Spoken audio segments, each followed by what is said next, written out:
وريني بقى كده يا ابني اخر اخبار النادي الاهلي ونقول بسم الله.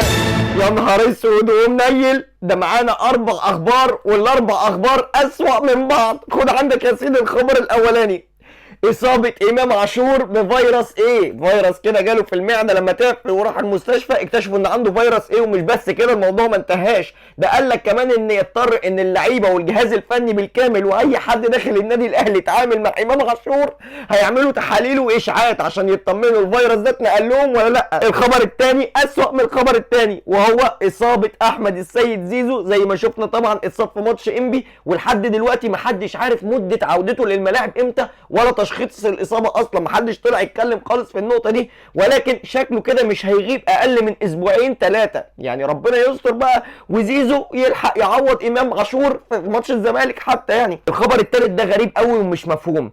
بيقول لك ان كابتن محمود الخطيب قرر يقطع الاجازه بتاعته ويرجع، وعمل اجتماع مغلق مع ياسين منصور بتاع بالما هيلز، تمام، ومحدش عارف السبب ايه، تمام. فانا عايز حد يفسر لي الخبر ده لان انا نفسي مش فاهمه. الخبر الرابع: الكارثه الكبيره، أورس فيشر تعثرت مفاوضاته مع النادي الاهلي، وناس تانية كتير اساميها مطروحه انا مش مقتنع بيها، منهم روي فيتوريا. روي فيتوريا ايه يا عم؟ ده ما نجحش مع المنتخب اصلا وما كانش عاجبني اداؤه. انا رايي نجيب موسيماني. موسيماني عارف اللعيبه وحافظ الليله كلها وهيقدر يعمل من اللعيبه دي نجوم اقسم بالله. انا بقى عايزكم انتوا تكتبوا لي في الكومنتات ايه رايكم في الاخبار دي كلها، وايه رايكم في عوده موسيماني.